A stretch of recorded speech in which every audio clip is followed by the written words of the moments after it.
Got the roster in front of me. I am feeling nice and good. You got what? The roster in front of me. Ready to roll. Me too, bro. You gonna go Super Bowl first? Yeah, we did Super Bowl first and hit baseball. Baseball. We don't Hey. talk about Super Bowl much. I mean, Yeah, everybody watched it. facts. Everybody know what happened.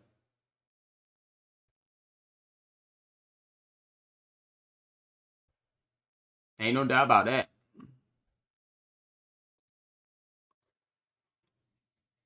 Give me Luca, Dame, Jaylen Brown, and Jason Tatum.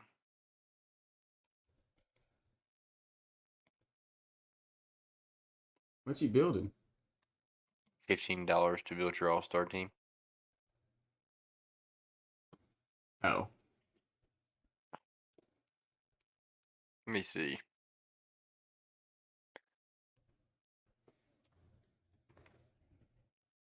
it trade $0 since he ain't made the All-Star game. He's not here Can because it's rigged. I get him for free? Hello.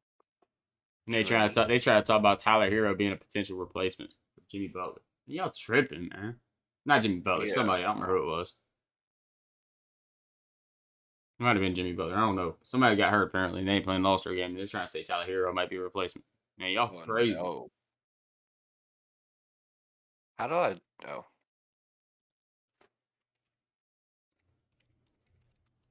I sent it. To me?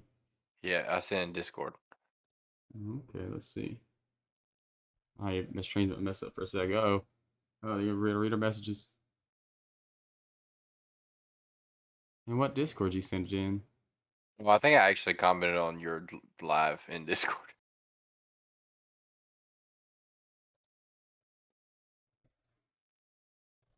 Yeah, I don't know how to see that. Me either. Hold on.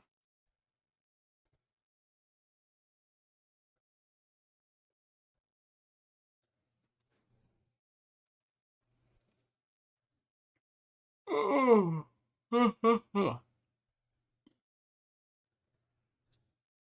How do I don't even know how to get to our freaking.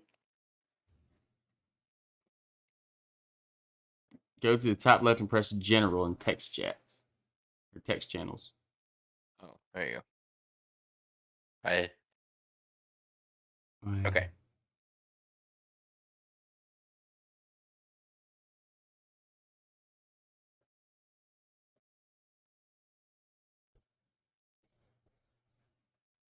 You see it? I didn't know you sent it yet. Let's see. I do see it. $15 to build an all-star team. I said Luca, Dame, Jaylen Brown, Jason Tatum.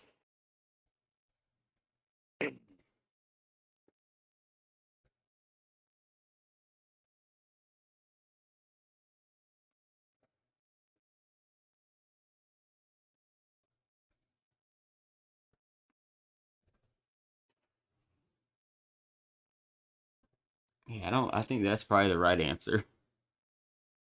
Got two, right? Um, I mean, you could go. maybe Maybe Lucas Shea, Jalen. That's what. Maybe Lucas Shea, Jalen, and Jokic.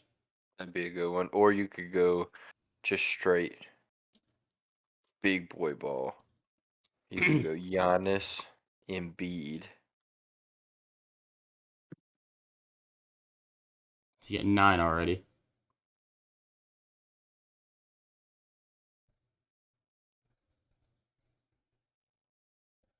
I lost where I was going with this.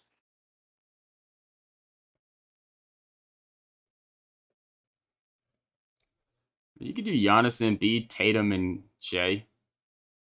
Giannis, Embiid, Donovan Mitchell, and Dame. There you go. You're throwing something together now. Mitchell and Jalen. Isn't Dame averaging 40 over the last month or something stupid? I mean, honestly, Embiid, Morant, Brown, and Tatum's pretty solid too. I'm pretty sure Dame's averaging 40 points over the last 30 days, I believe it. which is absurd. I think he's be like Luka and average 35 for a whole season. Nuts. It's insane. It's crazy.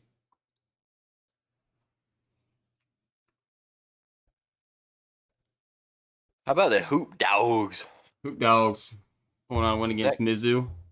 is that Tennessee game going on right now? Mm-hmm. Should be. Oh, Tennessee Bama. yeah, I'm gonna pull it up. Cause we play Bama Friday, Saturday. Saturday. So amped up for it. I'm probably gonna watch that one.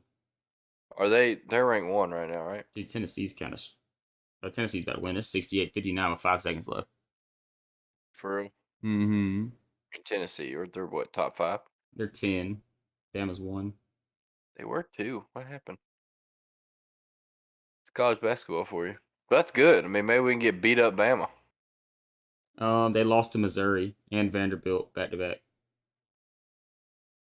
Yeah, maybe we can get beat up Bama on Saturday. I hope so. 'Cause Tennessee beat the brakes off of us. Good gracious. They're very good. They're very good. I mean, Bama's good too, but Tennessee beat us 70-41. it's crazy. Hey, but they lost to Missouri. We just beat Missouri, so or not Missouri. I'm Dang. tripping. LSU. I'm thinking about. I saw Tigers. Wrong Tigers. Beat LSU, not Missouri. Went up our standings.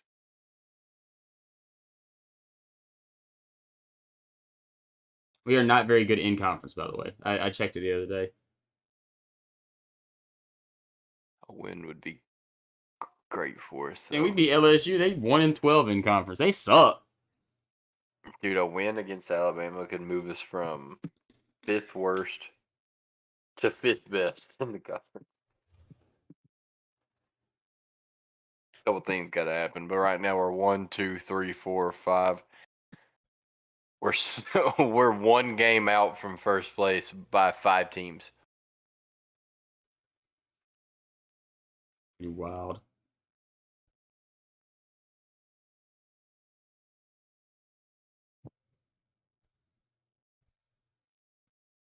I didn't even know A&M was hooping. You know what? I didn't know A&M was good. Oh yeah, A&M's pretty solid. See, Auburn kicked our butts the other day. We beat them earlier in the year though. So.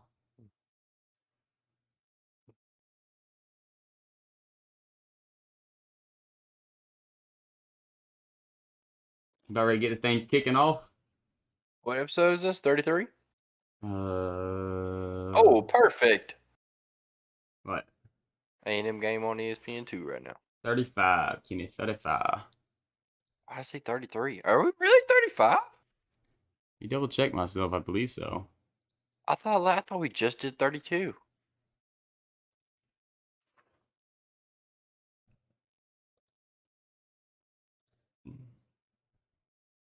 Nope. Super Bowl is here. Episode 34. So we're at 35. Oh, that's crazy. Why am I? Oh yeah, you're talking about it on the A&M broadcast right now. I'll turn this down a little bit.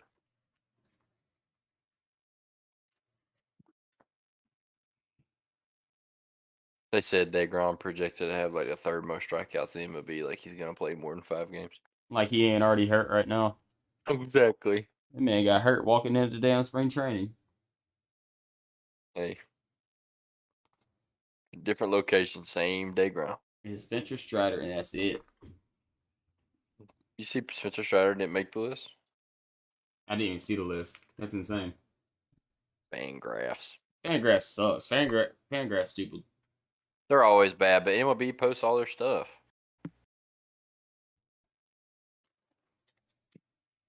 It was Fangraphs list, but MLB tweeted it. Hmm.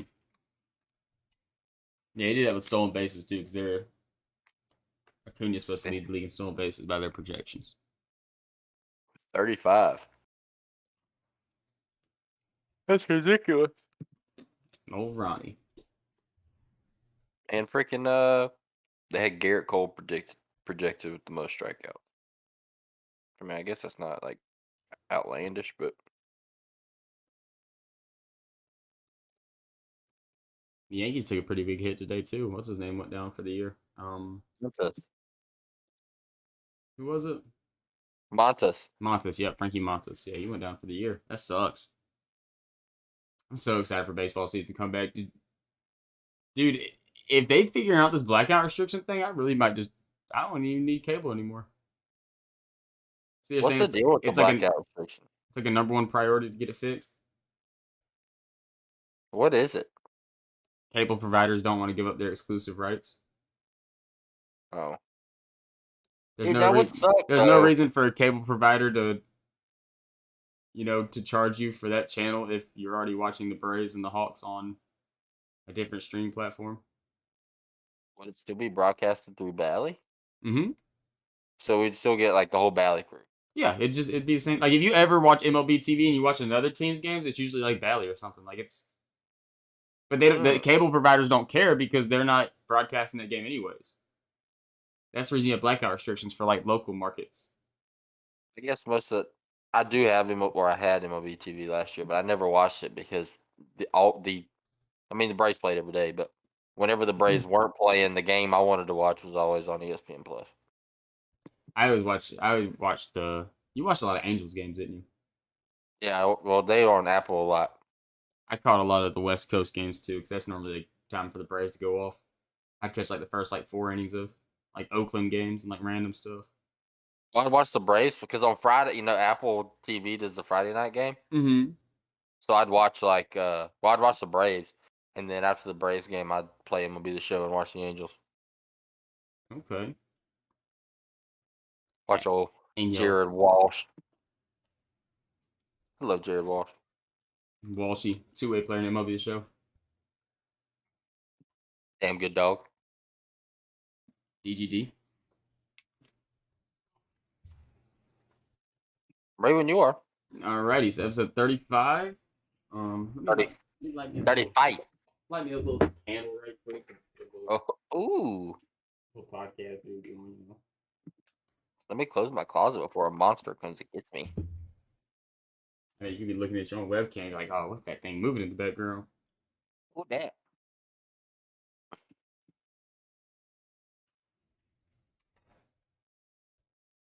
Mm. Very nice. Very nice. Then I gotta go pee. Hold up, let me pee. 35.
Harold Perkins, a true freshman, right? Hello? Hello? Okay, hold up. There we go. Harold Perkins, a true freshman, right? Yes, I believe so. He's for sure going to be the number one pick, right? You think so? He's incredible. Mm-hmm. Heard a lot of people saying, NFL people, I read a lot of reports today. It was kind of hilarious that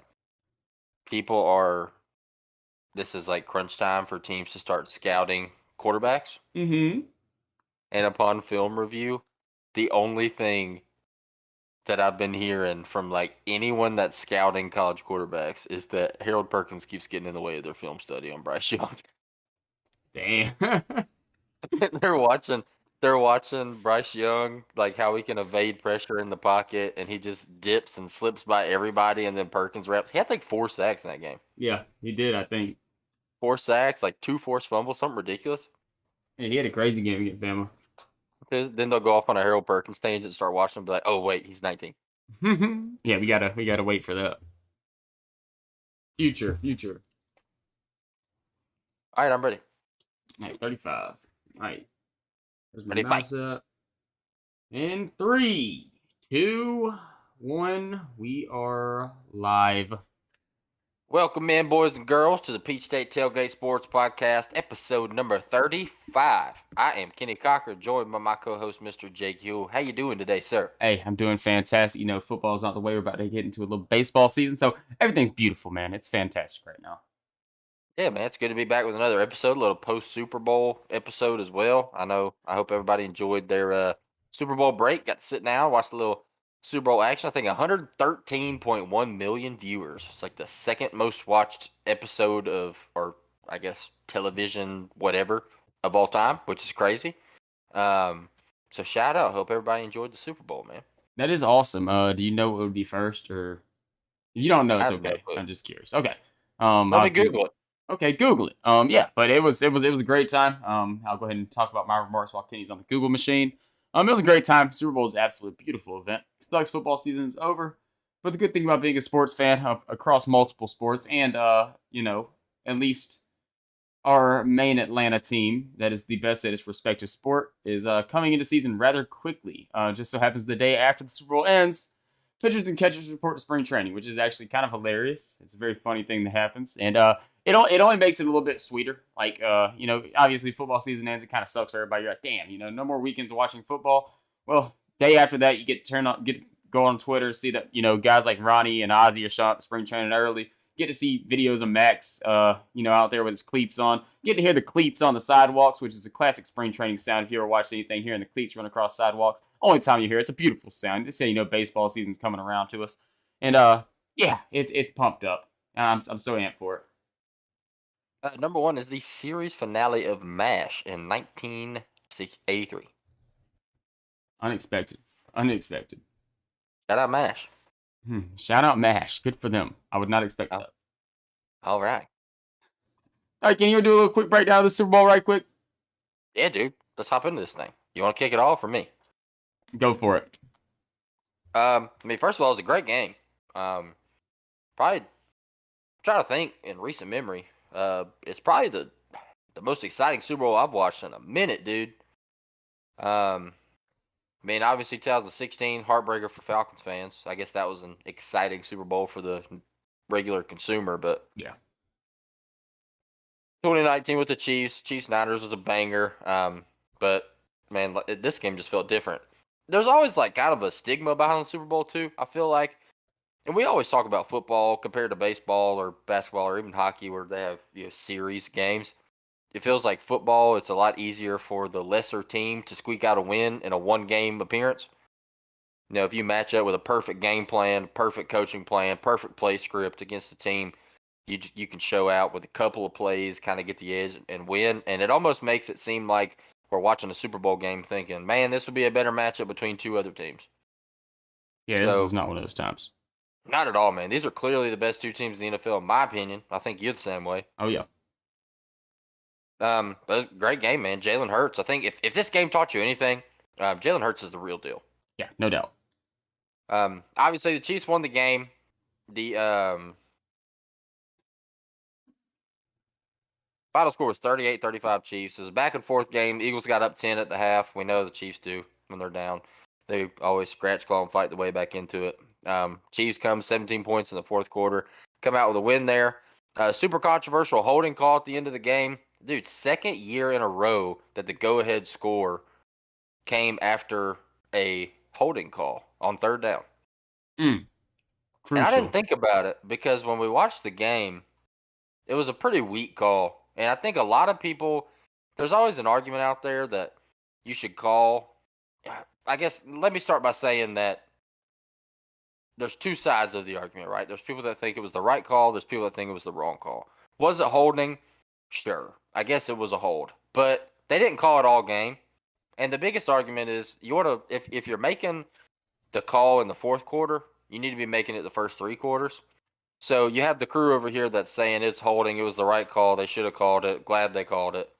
And then their argument is it was if it's a holding in the rule books, then it should be a holding on the field. I understand that, but if it's not a penalty in the first 3 quarters, why is it a penalty in the fourth quarter? Now it's a little weird. The NFL refs, the riffing has been so inconsistent this season. It's kind of been a big point of emphasis for a lot of people. And this was just kind of the icing on the cake. I mean, it is what it is, I guess. But the Chiefs were going to score there anyways. But it would have been super exciting to see the Eagles get the ball back with a minute and a half and be able to tie the game up or go for the win. Yeah, and I think James Bradbury actually said that in his interview. A lot of the headlines you see Right. right now is just, it's just saying a pretty like, bland quote of, "Oh yeah, I did hold him." But I think, actually in his interview, he went a little bit deeper. He did say that he did hold him a little bit, but as the game went on, the first 3 quarters, that was not really a call that was being made. Even majority of the fourth quarter was not being a call that was being made. We did not see one defensive holding or one defensive pass interference throughout the entire game until that point, I believe. So, just to see it get official, and honestly, he had a quite blatant holding on Juju Smith or a defensive pass interference on Juju Smith way earlier on in the game on a Right. route across the middle. So, and they let it play through. So I think everybody kind of had the mindset they're just out here playing. The refs are going to let these guys play the game, especially in a season like this that has been so ridiculed with so many penalties that people have been. It's almost been kind of ridiculous. And yeah, it does kind of suck. Pat McAfee, we listen to his show. Obviously, I'm sure a lot of people do. He talked about it too. I think he's on the side that I'm kind of leaning on too. If you, if you call that penalty throughout the game and defenders know that they have to, play a little bit lighter, can't really go as physical as they want to, then I'm sure that, Bradbury probably plays that a little bit differently. But, the game was played physically throughout the whole entire game. So I think they just caught him at a bad moment. And it also doesn't help, too, that the throw was like, I think that if Juju ran a route and didn't even get touched, I don't even think he gets to the ball. So that kind of also makes fans, kind of second guess things. But It was yeah, almost like it was like one of those Tom Brady, Aaron Rodgers, where they see a little tug and they throw the ball over there to draw attention to it and hope to get a flag. Like it wasn't really a throw that was trying to be completed. yeah, it was all strategic, and yeah, it was kind of messy. I will agree with you. This was one of the most exciting Super Bowls I have ever watched as a fan. It was beautiful throughout the game.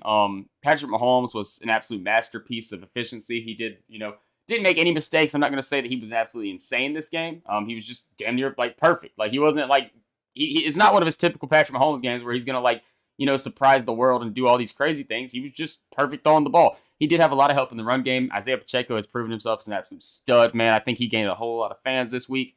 Kelsey did his thing on the offensive side of the ball, and that offensive line, what a game. You cannot play a better game than that. I will say this, though. Everybody talked about how beautiful this field was, how it was all painted. The field was terrible. I went back and Trash. watched some film, and Chiefs' offensive line did play a very good game. Defensive edge rushers could not get an edge to save their life. If they got around the tackle, they were hitting the ground. There was no way around it. There was no way of working the outside and try to get any type of leverage. So I think that did play a good part in this game. I do think that helped that Chiefs offensive line a good bit. I know that they do have to backpedal and do have to block, but they're a lot more squared up than what an edge rusher is, coming in. And yeah, I think that was a pretty big impact right there. Yeah, in both ways too, right? I mean, the Eagles obviously have, one of the best offensive lines of all time, if not the best. But the Eagles led the league in sacks. The Chiefs were number two. Like, sack nations, what they call that D line with Chris Jones, Frank Clark, George Karlaftis. They got what's his name, Derek Noddy or whatever. Like, they got a stud defensive line too, and only one sack recorded in the game. It was by the Chiefs, and it was kind of like a ran Jalen Hurts out of bounds sack too. So like neither D line was able to generate any pressure. And I think that had a lot to do with this playing surface, man. And I heard an interesting thing too. Actually, I didn't listen to the full show, but I tuned in a little bit because shout out Travis Kelsey and Jason Kelsey on the New Heights podcast that they have, number one sports podcast in the world right now, other than Peach State Tailgate. Um, they came out, they were talking about it and kind of had an interesting perspective, and I thought it was kind of funny. But Jason Kelsey and Travis both said that they kind of like when the field isn't in perfect conditions because it just makes it harder for guys to cover you. And I was like, I guess that does kind of make sense. And Jason Kelsey was like, look, when I'm matched up man on man with Chris Jones, I want him slipping and sliding everywhere he could possibly go. And that was kind of the story for this entire game, dude, because these guys could not get any grip. And I think an interesting thing they pointed out was when you have a field that has been there for all year, like a normal playing surface, like the Cardinals' normal field, the grass has grown up, and they went into like scientific detail. And I'm not a grass expert, but they said when a field is grown long over time, it's not about just the finish of the grass on top; it's the actual root structure of the grass at the bottom where your cleats actually dig into. And with this being a newer field, it looked nice and beautiful and manicured, but the grass wasn't near as strong as a normal field that they would play on every single week. That makes sense. That makes sense. I feel like I didn't really notice it too much, throughout the game when I was just watching it casually. I did, we did hear the news of a couple guys were going in and changing their spikes out and going a little bit bigger to try to get a little bit more grip.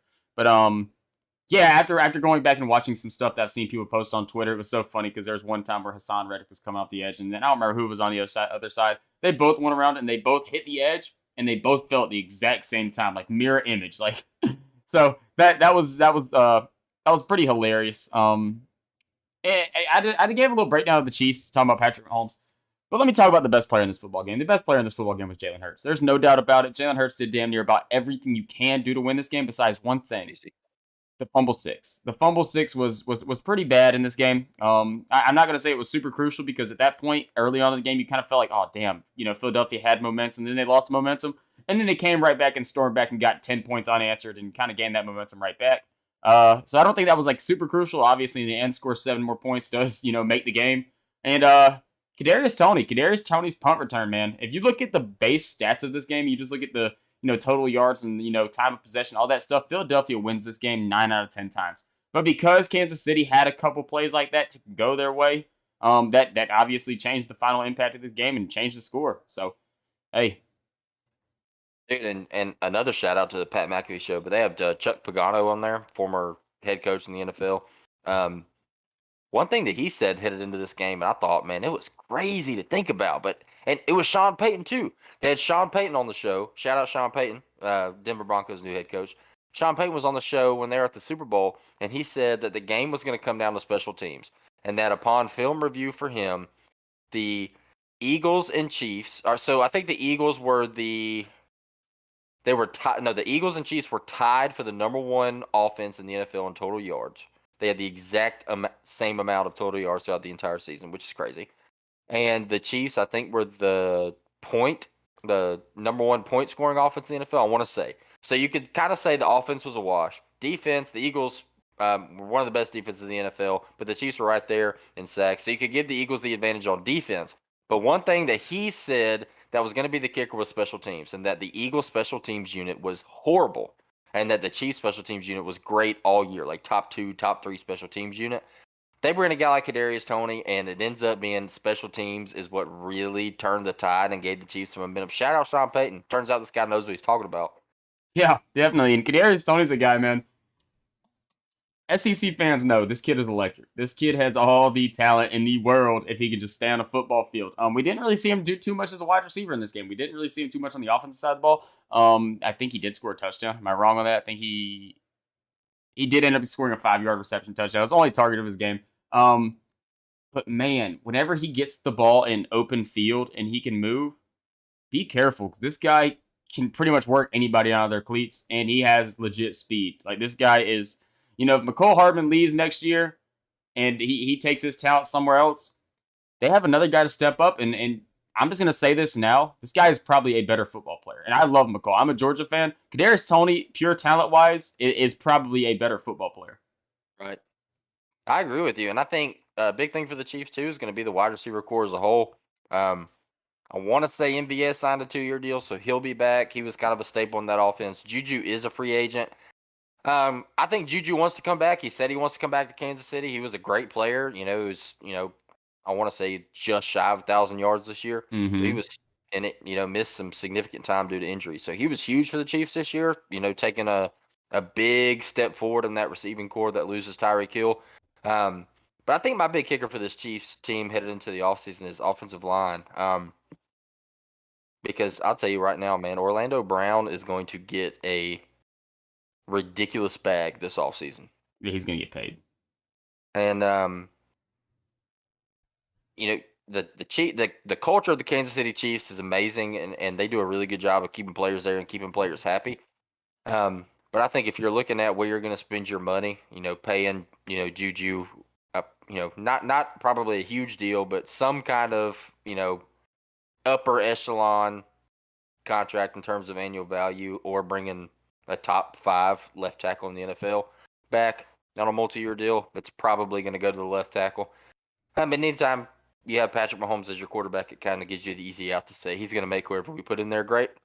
And they draft a guy like Sky Moore and then bring in Kadarius Toney. Like, this receiving core is going to be fine. So I'm just kind of curious to see how they handle that situation. I don't know what their cap room looks like, but Brett Veach is probably the best GM in the NFL, so I'm sure he'll make something happen.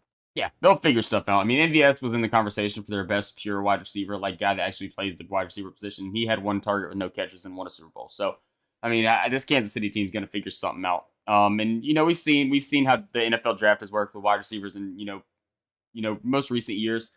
It's not that hard to find a wide receiver that can play at the next level. Most of these guys nowadays, from the college level to the NFL level, are coming right in and 1,000-yard season first year. Superstars, guys that are inserting their names in the top 15, top 20 year one. We've seen guys like Garrett Wilson, Drake London, Chris Olave. All those guys, I would say, have probably inserted themselves into that category. So, yeah, I agree with you. I don't think that they're going to be super interested in Juju unless Juju will give a discount, which I would not be surprised by one bit. I would not be surprised to see him sign another 1-year deal with Kansas City and try to, keep on stacking up rings, because, Juju, as much hell as everybody gives him, I do see him as, I think he's probably a pretty cool guy. Like, I think he's it seems like a pretty good team guy. So, I do like that. But you're completely 100% right. Orlando Brown's 100 times more important than Juju Smith-Schuster is for this football team. And yeah, I'm gonna kind of take us to the other side of the field with Philadelphia, and I'm not gonna point out one position. I'm just gonna say the whole field. This team is losing so much in free agency, and they are losing both their coaches, offensive and defensive coordinators. So yeah, things are about to get very interesting. I want to say their OC went to Arizona, and their DC went to. You might be able to help me out with this. Oh, I think Colts. That's right. Yep. So they lost both their coordinators in like one day. A lot of the defenders are free agents. So yeah, this Philly team does have some work to do. And the big question is, you're a year out from having to sign your quarterback to an extension. So money's gonna be a little bit tight, but they'll figure something out, man. Sirianni's a good coach. He'll get his guys in, and they'll figure some stuff out. Sirianni's a stud. They'll be fine. They may have to go through a couple, I don't want to say rebuilding years, but retooling years. And they might not. I think the biggest question for this team is the age. This is one of the older rosters in the NFL in terms of average age. So you got guys like Fletcher Cox, Brandon Graham, obviously Jason Kelsey, that have all hinted at retirement. So I'm kind of curious to see what those guys decide to do in the offseason. And things like that can kind of be dependent on what your kind of game plan is from an organization perspective. If this team is pretty adamant on remaining an immediate contender, keeping these guys around and making another push for things, that's kind of a little extra incentive to, I'm going to stick around for 1-2 more years. Mm-hmm. So we'll kind of see what the vibe is a little bit closer to March when these talks heat up, because I think there's a big deadline coming, like March 15th, I want to say. So that's usually about when you start seeing what direction these teams are going to head in. Yeah. Hopefully they can get a little bit of Tampa love like Tampa did for a little bit. Get to bring some of these older guys back. Talk about guys like CJGJ, James Bradbury. I think Javon Hargrave is also one of those guys that's in the free agency. See if you can get a couple of those guys back on a little bit team-friendly deals. Yeah, it's going to be an interesting offseason for sure for a lot of teams out there. I'm a Falcons fan, and I was sitting here watching some of these Eagles players thinking, okay, I think that y'all are top-tier suitors to be in an Atlanta Falcons uniform next year, a.k.a. CJGJ and James Bradbury. I think those are two guys the Falcons are going to target pretty heavily this offseason. It's like our big offseason acquisition. So just kind of keep your eyes on it. It's going to be a lot of fun. Absolutely. And I do want to say, upon further review, because that freaking holding call on Logan Wilson slipped my mind, dude. I completely forgot that was even a thing from last year's Super Bowl. That might be the worst call I've seen in a Super Bowl. Hey, and it just seems like they come out at the most like worst times. Like it's like, oh yeah, it's a nice clean game. We're playing ball right now. Then all of a sudden, boom, crucial holding call so late. It's like, come on, guys, let them play. Players play. Let the players play. Come on, guys. Yep. But yeah, man, absolute banger of a game. Super exciting. Congratulations to the Chiefs, man. See, they're doing their Super Bowl parade. Was all day today. Saw Pat Mahomes out there wearing a WWE championship belt. wearing ski goggles and shotgunning Coors Lights on the float, about to fall over. He was so drunk. So I can't imagine how much fun they're having right now. It's a perfect way to end football season. You end out with a couple brewskis, kill the vibe. Go out there and just vibe out, man. And yeah, that's pretty much what we're doing too. We will definitely be talking about football throughout the off season, but it will no longer be a super duper prevalent thing. We will have some football focused episodes coming up though. Obviously, some recruiting stuff. I do think we have the late signing period, right around the corner too. Along with the NFL draft. Me and Kenny, we usually do our mock drafts with each other. We'll kind of send each other lists. This year, we're going to do it a little bit differently since we do a podcast, I feel like. I think we might actually do, I haven't really talked to you about this yet, Kenny, but how about, maybe get closer to draft time 1 week, we spend on your mock draft, all 32, and then next week we'll spend on my mock draft or vice versa, Get a little Kenny episode with his mock draft, and the next week we'll do my episode. Or we could do a 2-episode week. That'd probably work a lot better. So you don't release your mock draft, and then somebody comes out with a heart condition, and then all of a sudden I release mine, and I seem a lot smarter. So, we'll do a back-to-back days. We'll do back-to-back day episodes. I like that. This sounds like a blast. Okay, perfect. But yeah, we'll definitely be doing some football talk. But as of right now, Kenny, I think all the minds are on the same thing. I was talking about it earlier. Start hearing the metal spikes on the concrete. Spring training's here. Start seeing the Braves post pictures of Matt Olson looking swagged out with his aviator sunglasses on, walking with his street clothes. Ronnie wearing his all red Nike jumpsuit. Dude, the boys are ready. The boys are back and rolling. We have a fun one today, guys. Me and Kenny are going to give our full roster breakdown position by position and tell you guys what we think all these guys are going to do. So let's go. It's going to be awesome, man. I have been waiting for this. It has been months since we've been able to talk about Braves baseball, and it is almost here. We are, I believe, 6 weeks exactly. I don't know if that's the right number. We are about 6 weeks away from opening day. The only reason I think it's 6 weeks is because I saw somebody tweet and say that whenever you get a Jacob deGrom is injured report, that's how you know you are 6 weeks away from opening day. So I'm just gonna believe that person that tweeted that. No shout outs because I don't know what your name was, honestly. But man, we are almost here. So we have a lot of things to cover. You just want to go ahead and break on into it, Kenny? Dive into it, man. I'm so pumped. Where should we start? I was thinking about starting with pitching, working our way to catching, working our way to infield, working our way to the outfield. Or we could do outfield, then infield. One way or another. Whatever you want to do. I'm down. All right, let's start out with pitching. Let's go ahead and get the, I'm not going to say boring one out of the way. Let's go ahead and talk about the bullpen a little bit. I'm gonna mention some guys that could play impacts in this bullpen, and I'm gonna try to.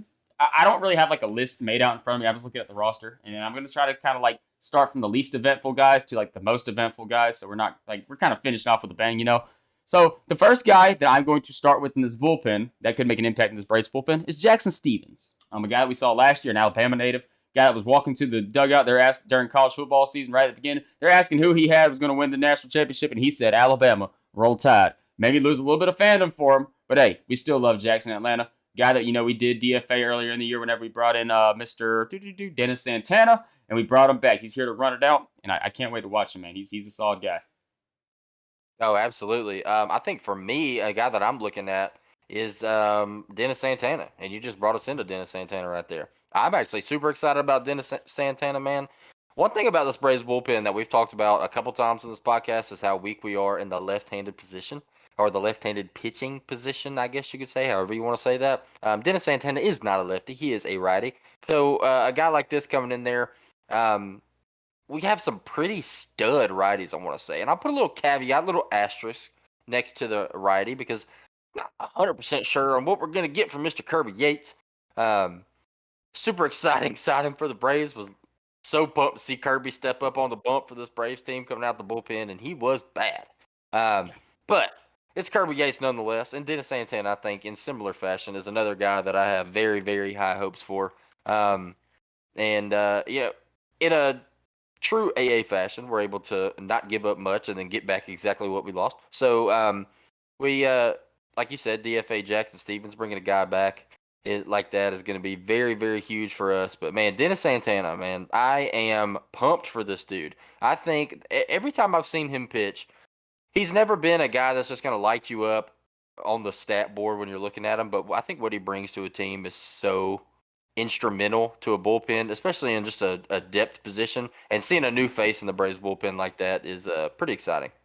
Yeah. And you talk about Dennis Santana as a guy that he kind of seems like a project piece to me. And I'm not saying that because I Still think very young. yes, very young. And like you mentioned, stats have not quite popped off the board of people so far through his young major league career. But there's something about this Braves team that can develop guys. They can bring Mhm. guys to Atlanta and they can turn them into something. Talk about Jackson Stevens like I just did. Jesse Chavez, a guy that's been, his only successes came in Atlanta in the later years of his career. We find a way to find things in people. And I expect nothing less with Dennis Santana. This bullpen is, star-studded. This bullpen is one of the top bullpens in baseball. And I do fully expect Dennis Santana to make pretty big impacts on that. I think his pitch mix. He does have the upside to be a potential guy that could pitch, the back half of games if it's time to rest other guys we're going to mention a little bit later, guys that you're used to seeing pitch in the back half of games. So, yeah, I'm also excited about Dennis Santana. I think he's going to bring a real, positivity to this Braves team. I almost have him as a lock in this Braves bullpen, too. I think he's going to be there day one for sure.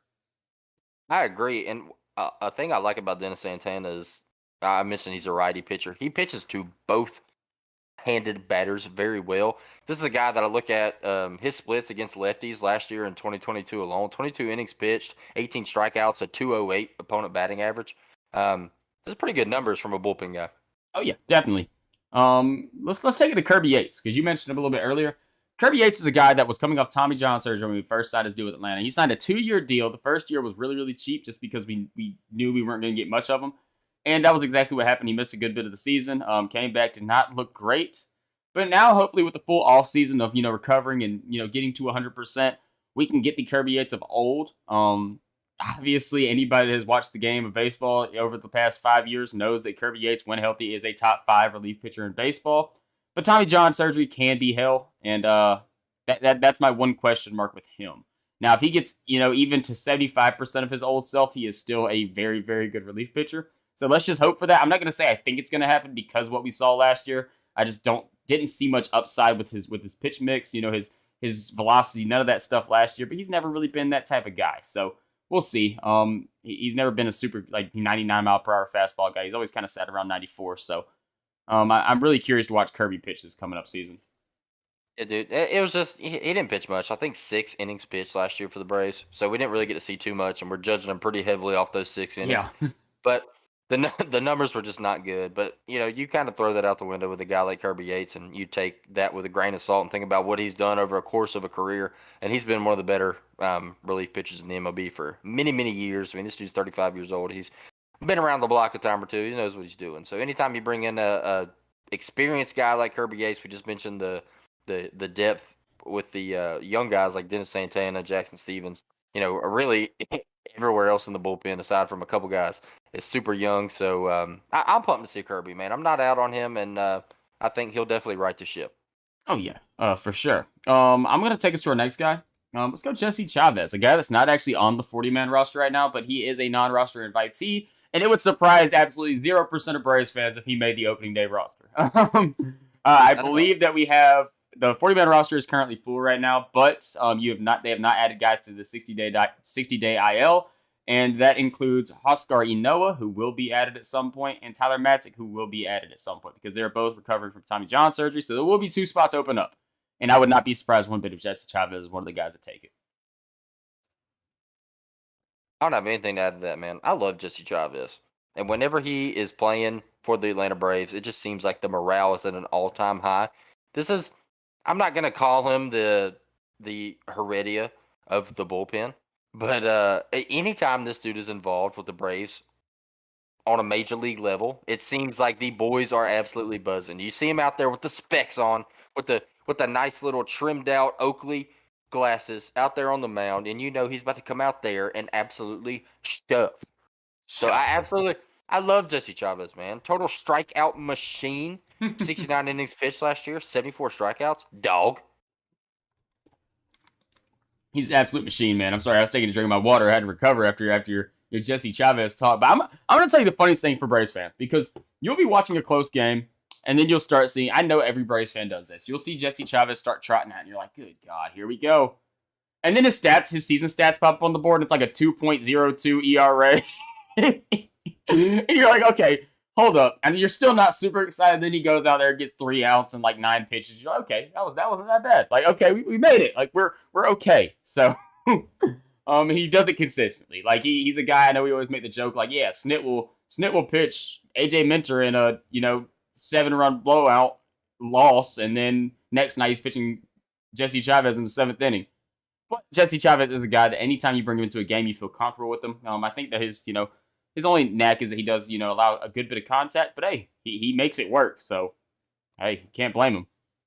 No, and he's always swagged out. He looks like a 14-year-old travel ball baseball player, but 39 years old. Out there dripped out with the sleeves, with the specs on. I mean, you gotta love what this guy brings to a team, man. You have to. All right, next guy. Lucas Lucky. A new addition, a guy that actually was DFA'd by the Yankees, and we had brought him in. A guy that Darren O'Day vouched for to Alex Anthopoulos to bring him in. A older lefty who was away from baseball for about 5 years and then came back. I don't know if 5 years is the correct number. He was away from baseball for a little bit, came back, and has put up stellar numbers with the Yankees. Seeing him get DFA'd was honestly very surprising. This is a guy that not a lot of people know about. This is a guy that consistently puts up an ERA below 3. Not a really dominant pitcher, more of an off-speed guy, doesn't throw hard, but he's had success at the major league level since he's came back with the Yankees. So having him in Atlanta as another really, really good lefty, can't complain about that. Low leverage move to bring him in. So if he doesn't work out, he just doesn't work out. There's no risk here. I'm excited to see Lucky in the bullpen. Yeah, this is the guy that I called Lucas Latouche for about 3 weeks until I read his name and realized that there is not a U in there towards the end of it. So shout out Lucas Lucky. Latouche! I apologize. I figured that out. I don't know, about a month ago, whenever the signing happened, and we got to talking about it, and I think you said it, and I was just like, okay, well, there's that. One thing that I saw from this guy when I dove into him a little bit is he will get hit around a little bit, but he does not ever get hit hard, No. ever. Which you love to see. I mean, there's nothing like seeing a guy come in the bullpen or come out of the bullpen and give up a 3-run blast. So, bringing in a guy like this, I mean, and you look at his splits too. I'm actually looking at him right now. This is a lefty pitcher, and he's pretty much even across the board against righties and lefties. Man, he pitches good against both sides, but he doesn't get hit hard, like I just said. I mean, 4 home runs and 57 innings pitched last year from a reliever is pretty solid. So, Yeah. pumped to see what this guy can do. Another older guy, but somebody that can come in, bring some experience to this Braves bullpen. Super young Braves bullpen. Yeah, he is also an older guy that I think he has a couple more years of team control as well. So he's a guy that you want to keep around even after the year. You have that luxury. So that's also a nice thing. That brings me into our next guy. And we're kind of working our way into like the better guys in the bullpen. We're going to talk about Dylan Lee, a guy that kind of popped onto the scene. Started a World Series game 2 years ago. Or I guess, what was that? Was that 2 years ago? Yeah, started a World Series game 2 years ago. Yeah, damn. It's crazy thing. It's already been 2 years since the Braves went to the World Series. Started World Series game 2 years ago. Nobody really knew much about him. Then kind of came out last year and proved to be one of the better bullpen arms in this bullpen. Dude was nails. One of the better lefties in baseball at the bullpen. Real young guy. Still have a lot of potential. I'm really curious to see if he can meet last year's numbers. For no reason am I saying this. Like, I don't have any evidence to back it up, but it did seem a little bit fluky just because a guy like Dylan Lee had so much success coming up. It's not like your AJ Minter where you kind of expect it day one. But hey, if he can keep it going and keep it rolling, man, he's going to be awesome, man. And Dylan Lee is a stud. Dude, I love Dylan Lee. I talk a lot about splits on here because it's just one of the things I look at, predominantly with bullpen guys. But this is a lefty pitcher that is untouchable by lefty batters. Yeah. 158 opponent batting average last year against lefties. 21 innings pitched, 25 strikeouts, and 2 earned runs. And when he does get hit, he doesn't get hit hard. There's another guy like that. 5 home runs and 60 innings last year is nuts. He doesn't walk guys either. I believe it. He's a control master. No, I love Dylan Lee. Dylan Lee's one of those guys where when you look at him, you think he's like 24 years old, and then you see the age pop up, and he's like, what is he, 29? And it's like, what the hell? Yeah, he's an interesting case. Yeah, he's 28 years old. So yeah, and honestly, you would not expect that. And as I'm going now, I did forget one person. We're gonna kind of work our way back down a little bit. The tiers. And this is, I'm not really saying back down to disrespect this man, but this is a guy that signed like a $1 million deal. Nick Anderson. Nick Anderson is a former Tampa Bay reliever. Honestly, thought he was a lot more experienced than what he is. He's only been in the big leagues for about 3 years now. He is on the older side. Nick Anderson is 32 years old. He made his debut back in 2019. For some reason in my head, I was sitting here thinking Nick Anderson was like a 5 year dominant reliever with Tampa Bay. And really, he's only pitched basically a season and a half there. But throughout his career, he has pitched 93 games, has a 2.89 ERA, has struck out. Where's the strikeout numbers? 137 guys in 87 innings. So strikeout numbers are crazy. And I mean, he's only walked 23 guys in that same amount of innings. So this is a guy that keeps the ball in the zone, like strikes out a ton of guys. He is coming off of an injury from last year, which is intriguing. But if he can get anything back to what his Tampa Bay things were, good God, this guy's going to be awesome. Like, he's going to be an absolute stud. People forget. It feels so weird because I'm saying all these guys can be studs, but I guess when you're talking about the best bullpen in Major League Baseball, it's kind of natural. Like, every person in this bullpen is going to be good. Well, you're absolutely right. I like Nick Anderson a lot. You are right. When you look at a guy like Nick Anderson, you just imagine that he's been with the Rays for 7 years. I mean, he's what, 30, 32. 32 years old? Yeah. So he's been around the block a time or two, but not a ton of majors experience. But no, I mean, coming off the injury, hopefully he'll be able to get back in there and give us just kind of more of a depth piece to this bullpen. And no, dude, you said it right. I mean, this bullpen has been so good for like 2, 3 years now, to where anytime we see a guy strap the boots up and hop in there, you just feel like he's going to be a dog because everybody else is. And one thing we always talk about, you've already talked about on this episode, is just the Braves as a whole have just an crazy, uncanny ability to bring out the best of every single player that we have. And when you bring in a guy like Nick Anderson, who is 32 years old and a guy that has played, a moderate amount of Major League Baseball, but we've seen a ton of upside from him, especially, a couple years back in his career. It just makes you feel like if anybody's going to get the best out of this guy, it's going to be this Braves team. And it's crazy because we mentioned so many names, whether it be Kirby Yates and Nick Anderson, guys that you see the upside with, guys that had success in recent history.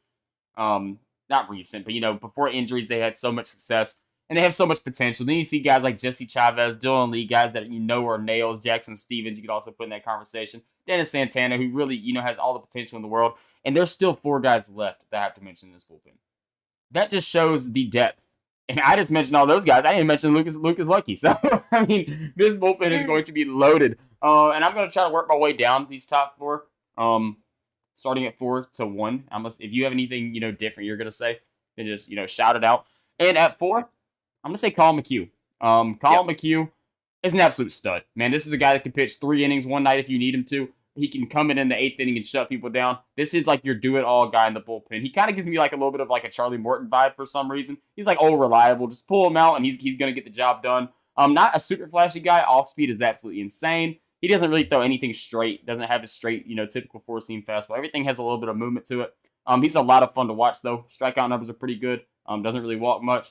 Did kind of get hit around a little bit to start the season last year, but man, after like the first 2 weeks of the season, this guy was lights out. Oh, dude, it's funny you had Colin McHugh here because I was back and forth. I actually had Joe Jimenez here. Okay, so I think we might have switched. I think we might have had that switch. But I don't fault you for that. I love Colin McHugh. I love everything about Colin McHugh every time he steps into the game. Dare I say, dude, when I see Colin McHugh step up on the bump, I don't know if there's another pitcher in this bullpen I feel more comfortable watching. I agree. I mean, it's something about Colin McHugh. He's so consistent, I guess is probably what it is. And that breaking ball is absolutely filthy. I mean, it's a 2-strike count. Dude freaking throws an inside door slider in there, and it just it's beautiful. I love watching Colin McHugh pitch. But the consistency for me is what it is with this guy. Yeah, we saw him get hit around a little bit, but for the most part, man, he's been nails. Pitched a ton for this Braves team last year. He's been amazing for us. I don't really have any critique to give to Colin McHugh. The only thing I could say about Colin McHugh in a negative aspect is I wish he was 10 years younger so we could watch him pitch forever. Yeah. But dude, like I just said, when I see him in the game for this Braves team, I just feel super comfortable, and I feel like that's something that we've been kind of blessed with here in the past couple of years. Is we feel good about our odds with any of our guys that we tried out there, but with McHugh, you know what you're going to get from him, and he's so consistent. He's going to give it to you every single appearance, and he just keeps building trust for the fans, keeps building trust for the teams, and I look for Colin McHugh to get some more big game scenarios or some maybe crunch time scenarios this year, especially with the Tommy John with Tyler Matzik coming in there, who's kind of been that guy for us in the past. Tyler Nutsack, and I would love to see Colin McHugh take on kind of a larger role in this bullpen.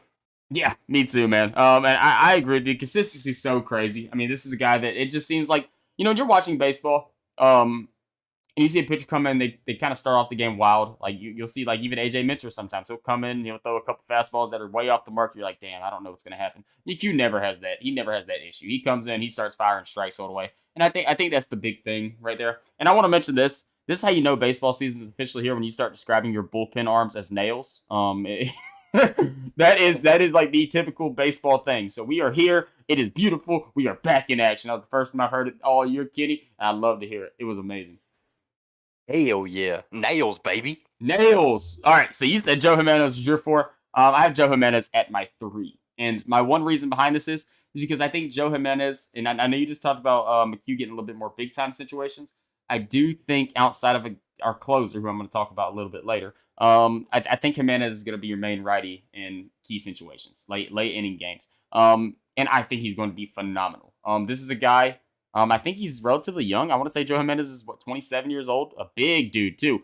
He's 28 years old, 6'3", 277 pounds. Absolute hoss on the mound. Throws hard, throws strikes, gets outs, does everything well. Strikeout numbers are pretty wild. Walk numbers are insanely low. This is a guy that has who walked, 13 batters last year in 56 innings. As a guy that throws that hard, and as a guy that struck out 77 guys in that same amount of time, the walk numbers are really, really low. He's a guy that has pitched in the back end of bullpens for the past, 5 years. Even though it's been Detroit, not the most key situations. Coming to Atlanta, I don't think he's gonna have any problem adjusting to that. And I'm really excited to see him, man. It did seem like at the time that trade package was a little bit crazy, but I do see what the Braves are thinking. We're in win now mode. Justin Henry Malloy is a guy that could come up, this year, and he could struggle and just not even be on the team anymore.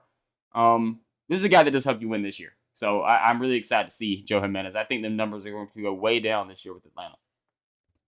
I went on a little bit of a deep dive with Joe Jimenez whenever we signed him. Just kind of curious to see what he's been doing the past few years. And I found kind of an anomaly with the 2021 season that was kind of crazy.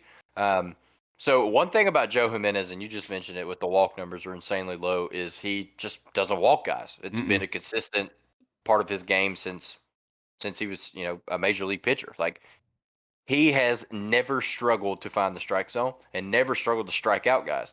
And then all of a sudden in 2021, he comes out and walks 35 batters and 45 40 some innings. odd innings, which is crazy. That's like, where did that come from? And then you look at what he did last year and just regressed right back to where he was before that. And you just mentioned it with the crazy walk numbers. You saw him. This is kind of the opposite of some other guys we've talked about, to where Joe Jimenez doesn't really get hit around much. When he does, it's typically hard. But you kind of pick your battles with these guys, man. This is a power style pitcher that's going to come out there and throw pitches by you. Strikes out a ton of guys, doesn't walk a ton of guys, and he'll give up a hard hit every now and then. But 206 opponent batting average last year against righties for a right-handed pitcher in Joe Jimenez. I mean, that's crazy. So it really does feel like we're a broken record, because every time we talk about the guys in the Braves bullpen, we talk about how good they're going to be. But dude, I've got so much faith in AA to bring the right guys into the situation, and I've got so much faith in this bullpen. I don't care if you put whoever out there, man. Like when he straps up a Braves uniform and Alex Anthopoulos thinks he's the guy for the bullpen, I'm gonna feel good about it. No, I agree. And I looked at some numbers too when we first got him, and I saw that last year was really kind of a bad luck year for him. And even a guy that had a 3.49 ERA, it's kind of crazy to say, because that's not bad at all. Yep. But I mean, the guy had a 3.28 opponent batting average on balls in play, which kind of shows some bad luck right there. Typically, you want to see that number sitting around like the 270s. So he can get that number back down to what it was the year prior, with the same success he had last year, he'll have a lot of success. He's also got does not allow the home run ball, 0.64 home runs per nine. So yeah, dude, Joe Jimenez is gonna be awesome. Next guy. You can guess who I have as my second best reliever in this Braves bullpen. Gotta be Mentor. Yeah, AJ Minter. It was kind of anticlimactic. AJ Minter, and if he's your second best reliever in your bullpen, you are in very, very good shape because AJ Minter might be the best left-handed pitcher in best left-handed reliever in baseball. I would have said Josh Hader before last year, but we saw what happened last year. AJ Minter is lights out. Pitches against righties, pitches against lefties. He's your perfect eighth inning guy. A lot of guys thought he was going to be the closer going into the future. We brought in another guy to handle that job. AJ Minter can stay in the job he's in now that he does phenomenally. A guy that had some question marks for a while. Guy that seemed like he found something and then he lost something and then he found it again. Then he lost it again. Then he found it again. But I think right now it's permanent. I don't see AJ Minter having any type of regression. Throws hard, throws strikes, has a mean cutter. I'm really excited to see AJ Minter pitch again, man. He's a bulldog on the mound. I think that is the perfect way to describe him. I love AJ Minter. He's my favorite pitcher in this bullpen, even when fully healthy with Tyler Matzik. I love you, Tyler Matzik. But AJ Minter, Giga Maggies, this dude has been an absolute beast. And ever since the COVID season has just been on a different planet. Like, this dude's insane, bro. Like, last year was ridiculous. He pitched so much for this Braves team. I want to say 70-something innings pitched last year. Freaking 15 walks. He doesn't walk anybody. He doesn't give up a long ball. He's got a 132 opponent batting average versus lefties, 222 against righties. He doesn't get hit whatsoever. I mean, like, what more can you ask for from a bullpen guy to not be your closer? Like, that's ridiculous. Yeah, and this is a guy that was a really, really highly ranked prospect. Not so much like nationally because relievers don't get ranked highly among like prospect lists.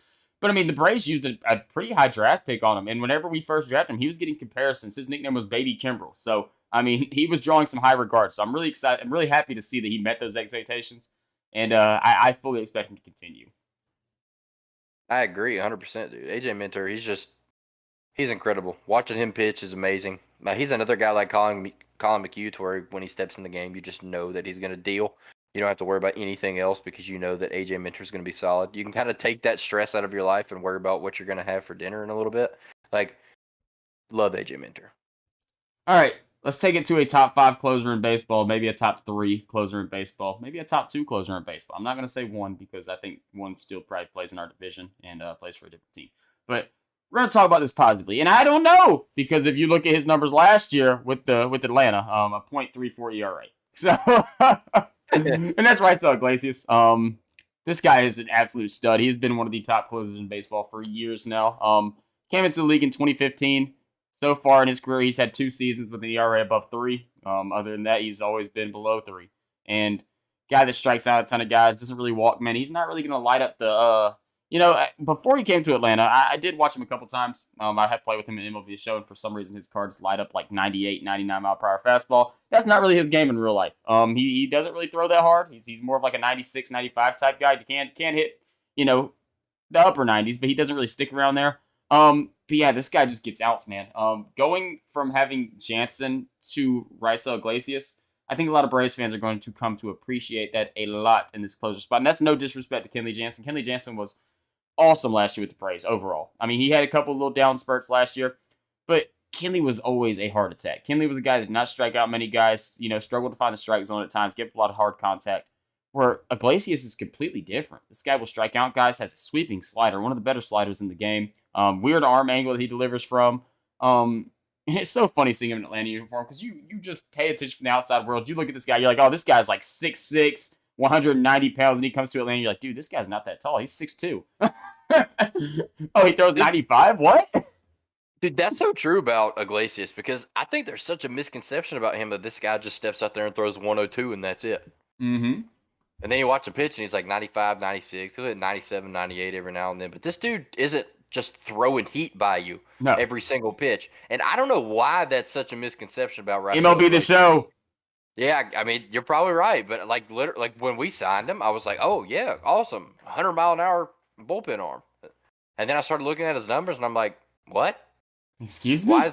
Why is this guy not what I'm thinking about? And you're right. No disrespect to Kenley Jansen. I mean, Kenley Jansen's a top 10 closer in the history of baseball. Like, Yes. it's not. we No can't really do much. question. No We can't, question. we can't really do much to discredit Kenley Jansen because he's an absolute dog. But you're right. I mean, he did get kind of smacked around last year. He was a total heart attack, and it got to the point where when Kenley Jansen was in the game, we were like, "Oh my gosh, here we go again." Yes, exactly. And he did the same thing And with the Dodgers the year prior. It's funny. Kenley kind of has it, he always has like a 2 week span during the season where you're like, is he actually going to keep a closing job? And then he goes right back to normal.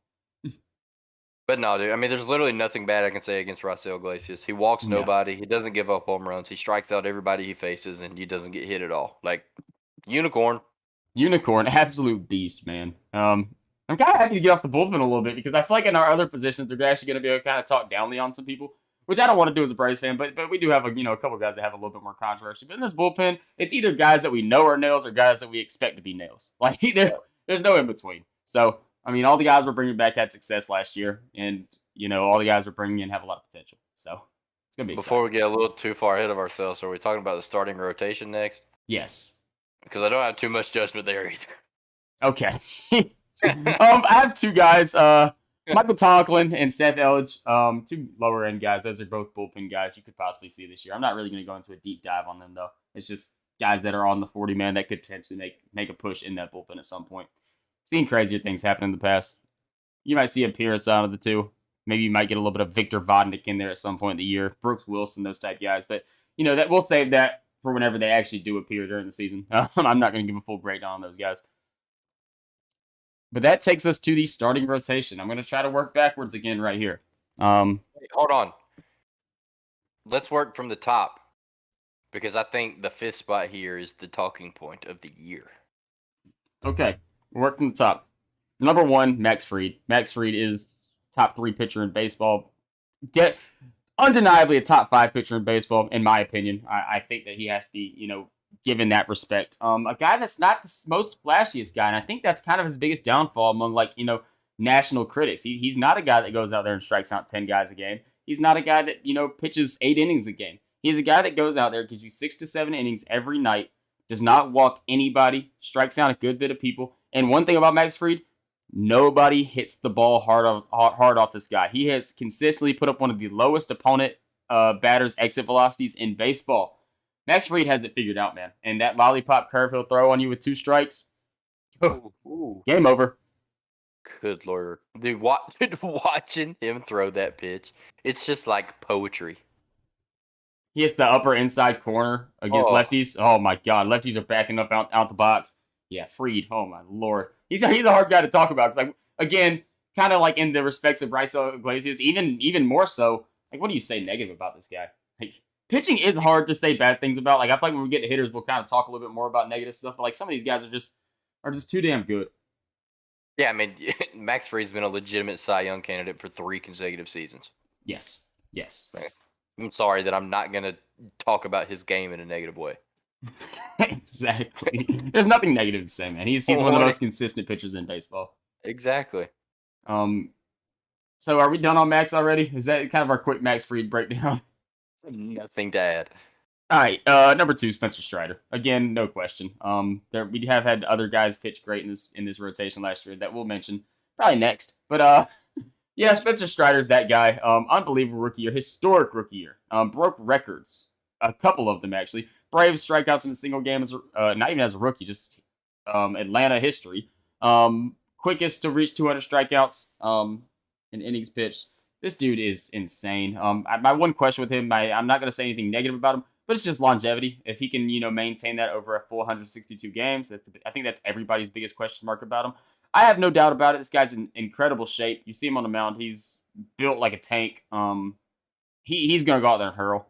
I do want to see how he can develop that changeup a little bit more. See if he did work on that a little bit in the offseason, kind of develop that third pitch and bring it in. It looked good in the times he did throw it last year, but he didn't really throw it much.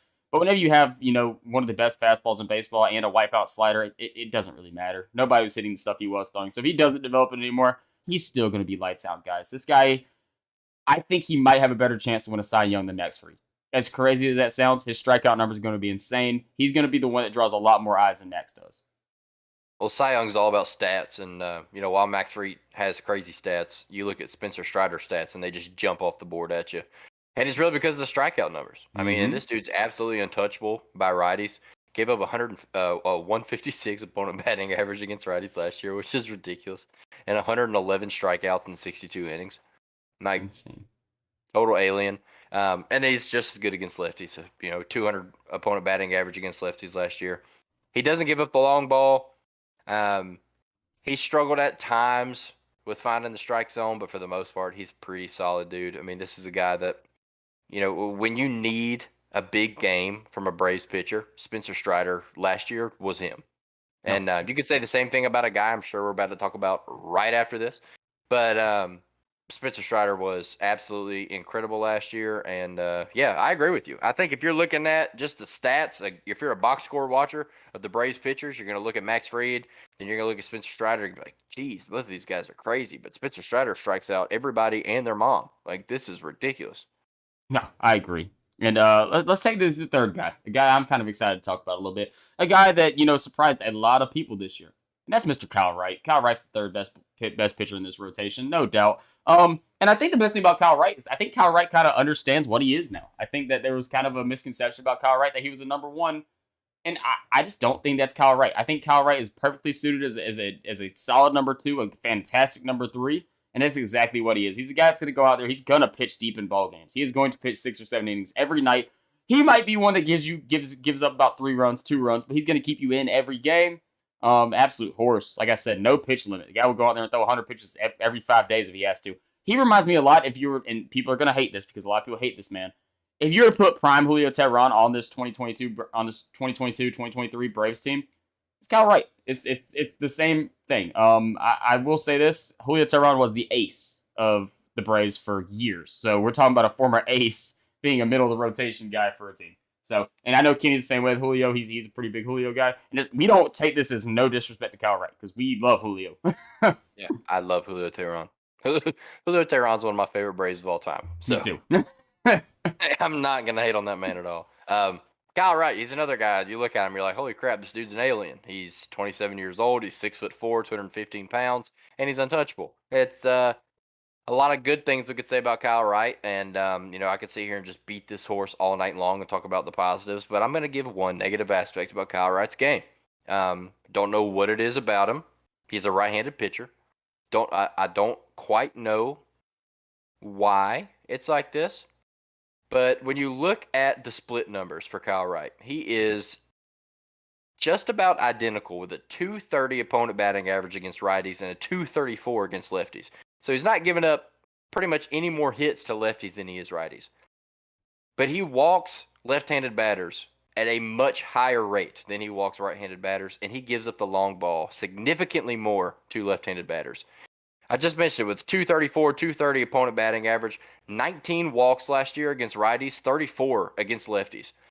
6 home runs against righties last year, 13 against lefties. And the innings pitched were 94 compared to 86. So you're pretty consistent there. I know obviously the righty-lefty matchup is a lot easier to hit as an MLB or as a batter, regardless of what level you're at. But in the MLB, these guys, you see the pitch coming in better. But when you look at the numbers and I don't want to say you write that off, but you do write it off to an extent because he's not getting hit, for average any better by lefties than he is righties. He's just getting hit harder. So I don't know if his pitches are just a little bit easier to see, a little bit easier to piece up. But even with that being said, it just seems like he struggles to find the strike zone a little bit more against lefties. And I wonder if that is because he has had less success against lefties. Maybe he's a little bit more selective about pitch location when he's facing left-handed batters. Not 100% sure what that is, but that's the only discrepancy in Kyle Wright's game that I can see. And like I just mentioned, 234 opponent batting average against lefties, 34 walks and 94 innings and 13 home runs and 94 innings. I'm not sitting here complaining about those numbers because I'll take them every single day and twice on Sunday. But if you're going to give any negative aspect to his game, there is a little bit of a discrepancy in his split there. No, he's like I said earlier, he's kind of like Kyle Wright is not an ace. He's a guy that you are perfectly fine pitching in a playoff game. He will keep you competitive for sure. There's no doubt about it. But he does have flaws. He is a fantastic pitcher. I don't want anybody to take any disrespect from Kyle Wright.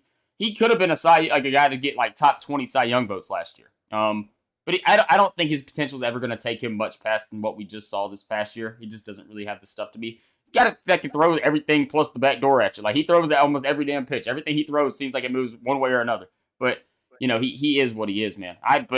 Again, I don't want to say no disrespect. It feels weird to like talk down about Kyle Wright because he's so damn good. But whenever you have Max Fried and Spencer Strider at the top of your rotation, you got some tough guys around you. And man, this kid's still young, a lot of potential. Obviously, he was a top draft pick out of college. Yeah, can't wait to watch Kyle Wright. And that kind of takes us to number 4 right here. And this is a guy that has a lot of question marks going into this season. Charlie Morton.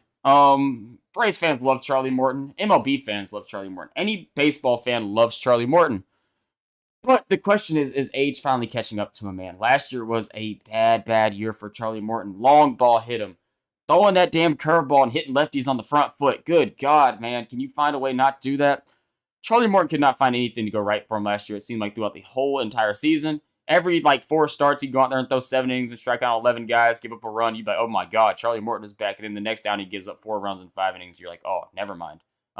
Still, a guy that keeps you competitive in every ball game. There's no question about it. He's not going to go out there and get lit up. That never happens. But, man, if we can get the Charlie Morton back that we used to have, a little 3 ERA right around there, he's always going to hit 200 strikeouts. He could have a 4.5 ERA and still strike out 200 guys. Strikeout ball's still there. Crazy curveball. We all know that. Still throws with good velocity, 95, 96 miles per hour. Has a couple different pitches that can move a good bit. Hit those slider, I believe. Yeah, the big question mark about Charlie Morton this year is the age catching up to him and see if he can get back to his younger self. Which, younger self, I mean 38-year-old self and not 39-year-old self. Yeah, just 2 years ago, not 1 year ago. Yes. Now we're clearing things up. No, dude, I love Charlie Morton. Obviously, we bring him back, give him a buttload of cash. Had a lot of people raising their eyebrows trying to figure out what's going on here. But, yeah, last year was kind of an outlier season for Charlie Morton. And unfortunately, you have the stigma with a guy like Charlie Morton. Like, let's clear one thing up. He's 39 years old. If he was 29 years old and he had the season he had last year, we wouldn't talk about it at all. No, not at all. Wouldn't just even a down year. Just a down year.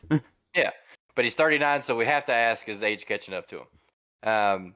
So we're going to ask it. And you look at his splits last year, innings pitched between the two are absolutely identical. Average allowed from both lefties and righties was sitting right around 230, which is good. Last year, the thing that really got him was the long ball, those hanging curves, and the walks, man. Got to get the walks down. But you look at his numbers as a whole, we're being super judgmental over this guy just because I don't want to sound like some cheesy 5th grader football coach, man, but I'm going to here. We just kind of expect excellence on this Braves team. We do.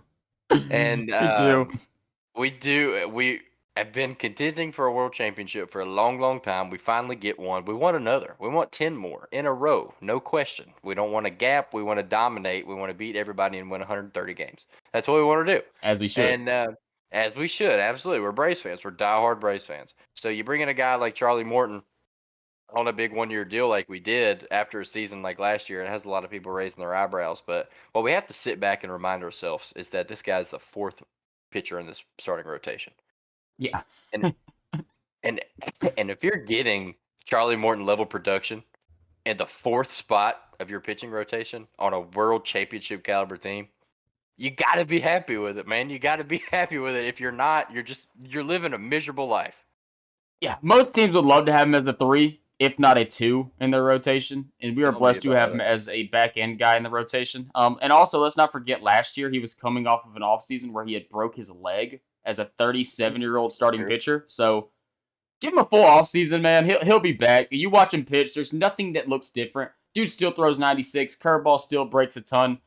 Just little things, man. Things that it ain't like he came out there and was throwing 91 and you're like, oh my God, is Charlie Morton done? Like, no, he was still the same pitcher we've always seen from Charlie Morton.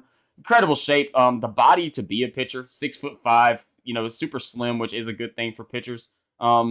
Just slings the ball across the zone, man. He'll be back. The closer we get to the season, the more confident I get with him. Uncle Charlie's awesome, man.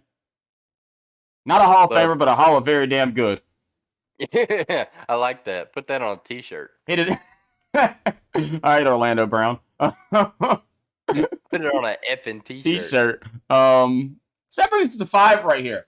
And this is where things are going to get controversial. This is the one that Kenny asked me to repeat backwards So we can see who's going to pick at 5. And, oh man, now I'm here and I'm in the moment. I don't know if I'm going to pick the right answer. But I'm going to go with the fun one. I'm going to go Michael Soroka.